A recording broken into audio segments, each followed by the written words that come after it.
네, 안녕하세요. 주식은 역시 끼리끼리새 끼리씨입니다. 안녕하세요, 기리분들. 자, 크리스마스가 코앞이다 보니까 이렇게 영상 분위기를 살짝 바꿔봤습니다. 기리분들 남은 12월 잘 마무리하시길 바라도록 하겠습니다. 자, 오늘의 뉴스는 뭐가 있는지 확인해보도록 할게요. 첫 번째, 현대중공업 하락. 급락, 폭락, 최근 들어 계속 하락하고 있습니다. 그 이유를 보도록 할게요. 그리고 두 번째, 주말 아니겠습니까? 그래서 이 뉴스를 한번 가져와 봤습니다. BBQ 치킨 1만원 페이백 이벤트가 있다고 하네요. 그리고 세 번째, 지금 같은 장에서는 저퍼, 그 다음에 저 PBR 이러한 주식을 주목을 해야 된다고 합니다. 어떠한 주식이 있는지 보도록 할게요. 그리고 마지막으로 최근 들어 로봇 관련주가 좋은 흐름을 나타내는데 로봇 관련주 중에서 유일하게 흑자를 나타내는 그러한 기업이 있다고 합니다. 한번 관련된 리포트를 우리가 확인해 보도록 하겠습니다. 자, 매일매일 주린을 위한 경제뉴스 10분 정리. 오늘은 21년 12월 17일 금요일입니다. 오늘 또 같이 공부하시죠. Let's get it!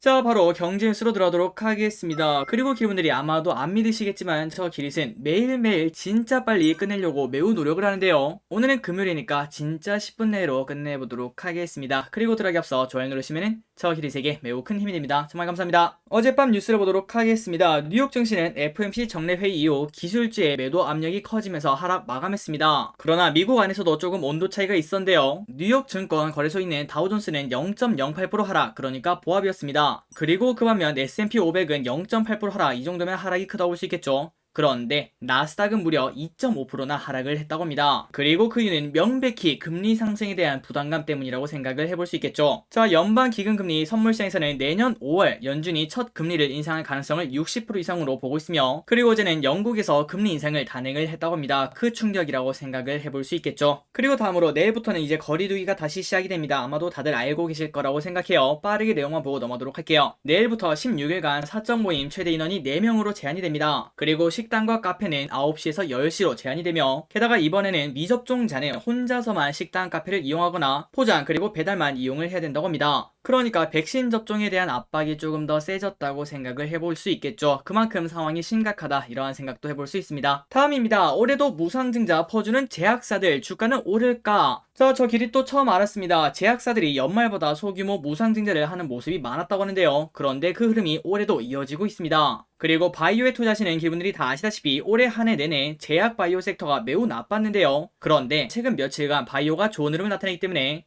그 와중에 무상증자를 비롯한 주주 친화 정책이 발표가 되면 조금 더 불씨를 살릴 수 있지 않을까, 이러한 기대감이 있다고 합니다. 자, 내용을 보도록 하겠습니다. JW 중해제약과 JW 홀딩스는 각각 0.3주의 신주를 배정하는 무상증자를 결정했다고 공시했습니다. 그리고 플러스 JW 중해제약은 2005년 이후에 한 해도 거르지 않고 17년째 연말 무상증자를 하고 있다고 하는데요. 게다가 제약업계에서는 유한양행, 한미약품, 종근당 등 매년 10여 개 제약사들의 무상증자 소식이 전해지는 게 거의 관례라고 합니다. 그리고 아마도 많은 기분들이 알고 계실 거라고 생각합니다. 무상증자는 주가의 호재로 받아들여지는데요. 혹시 기분들 중에서 모르셨다면 이번에 그냥 외우시면 될 것 같습니다. 유상증자는 보통 지난번에 공부했죠. 악재로 받아들여지고, 그 반대로 무상증자는 호재로 받아들여집니다. 그러니까 정말 쉽게 외우자면은 그 회사를 주식으로 주는데 공짜로 주면은 당연히 좋겠죠. 그러니까 무상증자는 당연히 호재고요. 그 반면 유상증자는 그 회사에 주식을 주는데 그거를 돈을 받아가니까 보통 악재로 해석을 한다, 이렇게 보시면 될 것 같습니다. 그렇다면은 똑같은 증자인데 왜 무상증자는 호재로 받아들여질까? 한번 그 이유를 보도록 하겠습니다. 자, 무상증자라는 거는 말 그대로 주식수를 늘리는 건데요. 그거를 공짜로 해준다는 겁니다. 그렇다면 유통 주식수가 늘어나기 때문에 주식 유동성이 증가하고, 그리고 보통 회사가 보유하는 자사주에는 신주가 배정되지 않기 때문에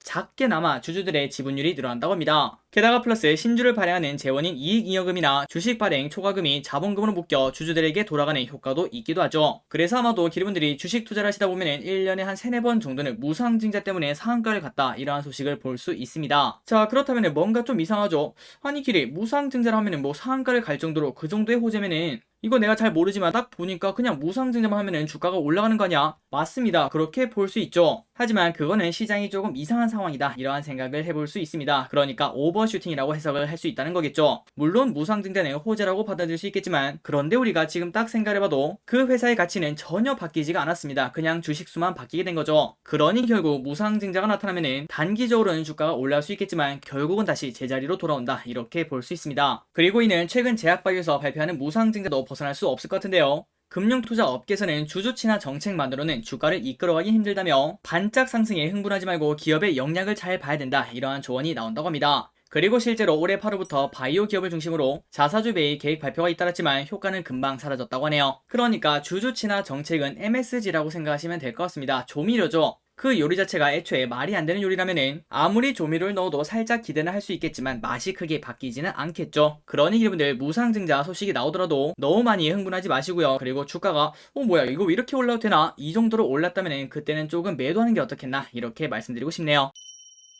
그리고 이 뉴스에 맞춰서 정말 타이밍 좋게도 관련된 뉴스가 나왔습니다. NHN 100% 무상증자 결정에 6거래일 만에 반등을 했다는 소식입니다. 자, 내용은 똑같습니다. NHN이 보통주 한 주당 한 주의 무상증자를 결정하면서 주가가 큰 폭으로 뛰고 있습니다. 그렇다면 지금 아직 장이 끝나진 않았지만 어떤 흐름이 나왔을까요? 바로 차트를 보도록 하겠습니다. 딱 봤더니 지금 현재 7% 상승 중 아주 나이스하다 볼 수 있겠죠. 그런데 지금까지의 흐름을 보면 오히려 윗꼬리를 달고 음봉을 만들고 있습니다. 그러니까 이러한 무상증자는 단기적인 호재에 그친다라고 생각을 해볼 수 있겠죠. 물론 이거보다 조금 더 주가가 올라갈 수 있는 그런 확률은 분명히 존재하고 있겠지만 그러나 대부분은 단기에 주가가 올랐다가 쭉 떨어진다는 거 이 부분은 알고 계시면 좋을 것 같습니다. 그리고 플러스 이렇게 질문하시는 분이 계실 것 같은데요. 한이기 그러면 NHN 팔아야 됩니까? 그 의미는 아닙니다. 다만 주가가 무상증자 때문에 많이 올랐다면 그때는 조금 매도를 하는 게 좋다고 생각하고요. 그리고 이미 무상증자가 발표가 되었고 어느 정도는 반영이 되었다 이렇게 볼 수 있기 때문에 지금부터는 NHN 그 자체에 집중을 해야 된다 그러한 시각을 말씀드리고 싶습니다. 자, 다음입니다. 거리두기가 시작되면 당연히 소상공인의 피해가 갈 수밖에 없겠죠. 그래서 정부가 빠르게 소상공인을 지원하겠다 이러한 의사를 밝혔다고 합니다. 정부 방역피해 소상공인 320만 곳에 100만원씩 지급. 자, 내용은 제목이랑 똑같고요. 그리고 피해가 클 것으로 예상되는 영업시간 제한 대상 소상공인들에게 우선적으로 지원하겠다는 입장을 가지고 있다고 합니다. 그리고 플러스 온라인 신청 시스템을 통해서 신속하게 지급을 하겠다고 합니다. 다음입니다. 치킨도 가상화폐로 BBQ 페이코인 결제 시 최대 1만원 페이백. 자, 일단 먼저 말씀드리자면 당연히 광고는 아니고요.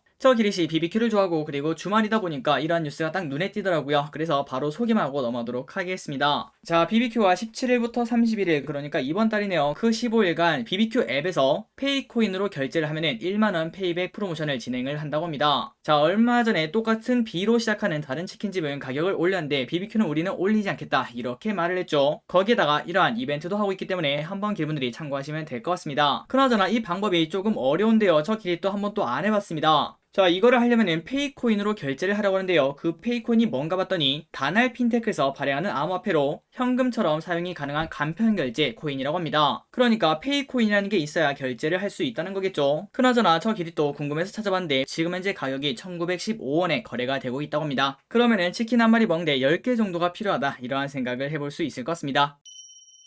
자, 다음 뉴스입니다. 기름분들이 아시다시피 미국 제로금리 시대가 드디어 끝났습니다. 그렇다면 이제부터 퍼가 낮은 가치주에 주목을 하라고 하는데요. 빠르게 내용을 보도록 할게요. 자, 미국 중앙은행이 연방준비제도가 테이퍼링 속도를 2배로 높이는 등 긴축 정책에 가속 페달을 밟으면서 기업 실적 대비 주가가 저평가된 가치주가 주목을 받고 있다고 합니다. 그리고 실제로 아까 봤다시피 다우 산업은 어제 그렇게 빠지지 않았죠. 그런데 그 반면 나스닥은 크게 빠진 걸 확인할 수 있습니다. 그 이유가 바로 이것 때문이라고 볼 수 있겠죠. 자금 공급이 축소가 된다면은 그간 유동성의 힘으로 주가가 오른 예를 들어 나스닥이 있는 기술주 같은 종목들이 직격탄을 맞을 가능성이 크며 그리고 그 반면 실적에 비해서 덜 오른 종목들 가치주라고 하죠. 이러한 종목들은 큰 타격을 받지 않을 수 있다고 합니다. 그래서 이러한 가치주를 어떻게 분별하는가 그걸 봤더니 펄을 확인하면 된다고 하는데요. 참고로 펄은 주가를 주당 순이익으로 나눈 값으로 한 회사의 주가가 주당 수익의 몇 배가 되는지 보여준다고 생각하시면 될 것 같습니다. 그러니까 정말 쉽게 말하자면은 1년에 100억의 순이익을 만드는 기리 주식회사가 있습니다. 그런데 이 회사의 시가총액이 1000억이라고 생각을 해보도록 할게요. 그렇다면은 이 회사가 100 곱하기 10, 10년만 더 일하면은 지금 자기의 시가총액 1000억을 만들 수 있겠죠. 그걸 보고 우리는 퍼 10 이렇게 말한다고 생각하시면 될 것 같습니다. 그리고 당연히 1년에 200억을 모으고 시가총액이 1000억이라면은 퍼가 5라고 생각을 해볼 수 있겠죠. 그래서 어떠한 기업이 있는지 보도록 하겠습니다. 일단 지금 퍼가 낮은 종목 HMM 2.3 그러니까 HMM이 지금부터 2.3년만 일을 하면은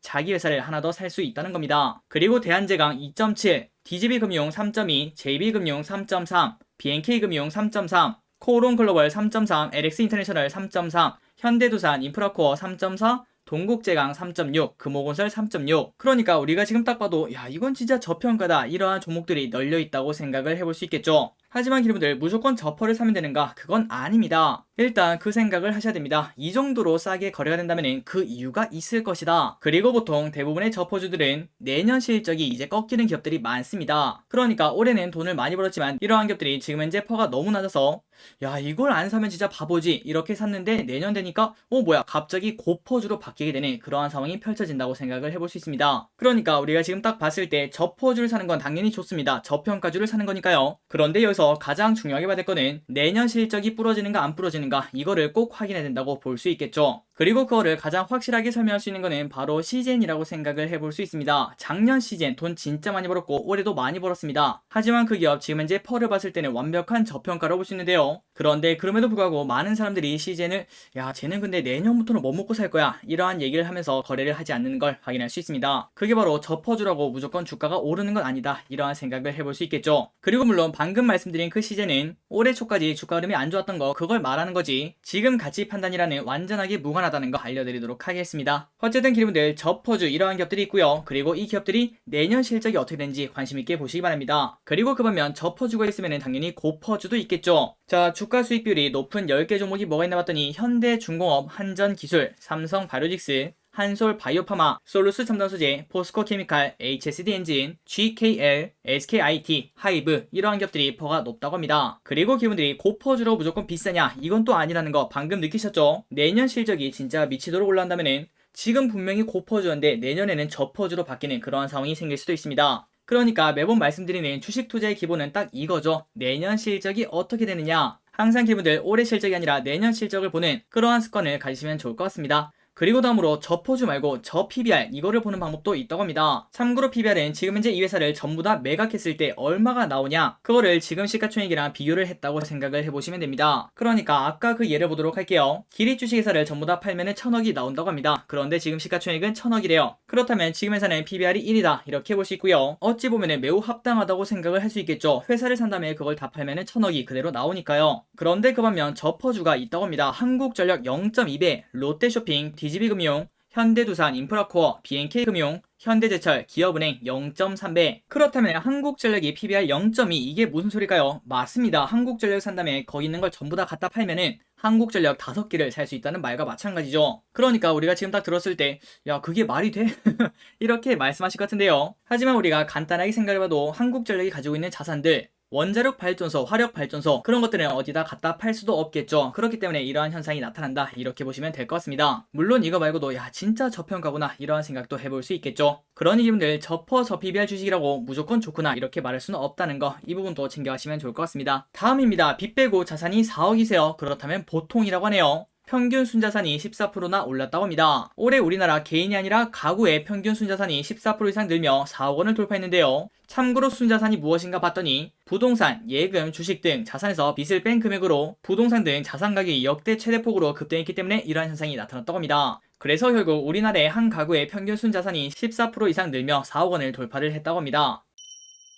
자 다음입니다. 현대중공업에 관련된 뉴스를 보도록 하겠습니다. 어제 나온 뉴스죠. 현대중공업 상여금 통상임금 인정. 아마도 여러분들이 이 뉴스를 봤을 때 잘 이해가 안 갔을 수도 있습니다. 그렇기 때문에 그냥 빠르게 보고 핵심만 보고 넘어가도록 할게요. 현대중공업 노사가 정기 상여금을 통상임금 소급분에 포함시켜야 된다 안 된다 이 부분을 놓고 9년간 법정 다툼을 한 결과 근로자가 결국 최종 승소를 했다고 합니다. 그리고 대부분의 현대중공업이 적자를 내고 있지만 신의 성실의 원칙 대상은 아니라는 판단을 내놨다고 하는데요. 한번 그게 무슨 소리인지 보도록 하겠습니다. 자 일단 이번 소송이 왜 일어났는가 그걸 봤더니 현대중공업 근로자들이 모든 상여금을 통상임금에 포함시켜서 재산정한 법정수당 퇴직금과 과거 지급분의 차익을 2012년 회사에 청구하면서 시작이 되었다고 하는데요. 그러니까 정말 쉽게 말해서 현대중공업 근로자분들이 아니 이거 뭔가 계산이 잘못됐다. 정기 상여금, 특별 상여금, 명절 상여금 이런 거 더 달라 이렇게 말했다고 생각을 해볼 수 있겠죠. 그리고 참고로 현대중공업의 근로자는 38,000명이며 그리고 한 사람당 1,600만원꼴로 청구를 했다고 하는데요. 그런데 9년 동안 싸운 결과 드디어 근로자 측이 최종 승소를 했다고 합니다. 그런데 이러한 결과가 나오니까 현대중공업의 주가가 크게 하락했습니다. 한이길이 아무리 이걸 졌다고 해도 주가가 어떻게 3, 4%씩 뚝뚝 떨어지냐. 그런데 방금 전에 말씀드렸다시피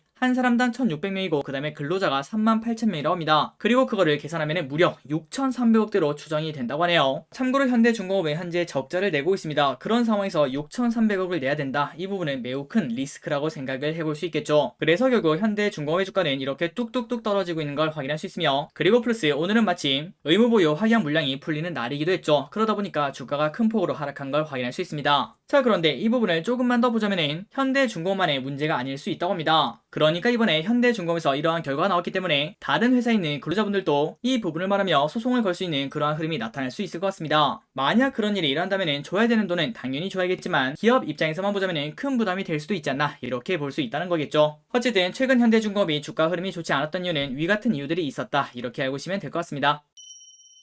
자, 마지막으로 오늘의 기업 한 가지만 보고 끝내보도록 하겠습니다. 에브리봇, 기술력 갖춘 흑자회사, 그리고 삼성전자 ODM 매력 부각. NH투자증권은 에브리봇에 대해서 자체 브랜드와 삼성전자 ODM을 통해서 물걸레 로봇 청소기 등 홈서비스 로봇을 생산하고 있으며 상장된 로봇 기업 중 유일한 흑자 기업인 만큼 관심을 둘 만하다고 평가를 했다고 합니다. 하지만 아직까지 실적이 크지 않고 그리고 시가총액이 크지 않기 때문에 투자 의견이랑 목표 주가는 따로 제시하지 않았다고 하네요. 자, 에브리봇 아마도 기름들 어디서 들어봤는데 이렇게 말씀하실 것 같은데요. 얼마 전에 우리가 공모주로 만나뵀던 기업이죠. 자, 에브리봇은 물걸레 로봇 청소기를 제조하는 기업으로 세계 최초로 바퀴 없는 로봇 청소기를 출시하는 등 관련 기술력을 갖추고 있다고 합니다. 그리고 지난해 기준 온라인 매출은 약 40%, 홈쇼핑 33%, 수출 비중은 8%에 달한다고 하네요. 그리고 플러스 에브리봇은 자체 브랜드뿐만 아니라 기술력을 바탕으로 삼성전자향 ODM 제품도 생산하고 있습니다. 이 부분은 매우 큰 장점이라고 생각을 해볼 수 있겠죠. 지금 이렇게 로봇 관련주가 쭉쭉 올라가고 있는데 그 이유가 바로 삼성전자의 로봇 진출 때문이었죠. 그렇다면 당연히 에브리봇이 그 수혜를 받지 않겠나, 이러한 생각을 해볼 수 있다고 합니다. 그리고 플러스 처음에 봤다시피 에브리봇은 상장된 로봇 기업 중 유일하게 흑자를 내고 있는 상황이기 때문에 앞으로의 흐름을 조금은 기대를 할 수 있다고 하네요. 그래서 에브리봇 차트를 보도록 하겠습니다. 상장하고 난 다음부터는 바닥에 깔려있는 그런 흐름을 보여주다가 최근 들어 주가가 쭉쭉 올라가는 걸 우리가 확인할 수 있네요. 그러니 기분들이 이번 주말에 조금 시간 내셔서 에브리봇이 뭐하는 기업인지, 실적은 잘 나오는지 그런 것들을 조금 공유해보시면 될 것 같습니다. 하지만 지금 로봇 테마가 단순히 테마에서 그칠 수도 있고 그리고 플러스 시가총액이 작기 때문에 변동성이 매우 클 수 있다는 거, 이 부분은 꼭 주의를 하시기 바랍니다. 자, 오늘의 경제뉴스 여기까지 끝났습니다. 항상 이렇게 같이 공부해주셔서 진심으로 감사합니다. 이번 주말 와 이렇게 쉬어야 되나 싶을 정도로 푹 쉬시기 바래요. 지금까지 키니셨습니다. 빠이요.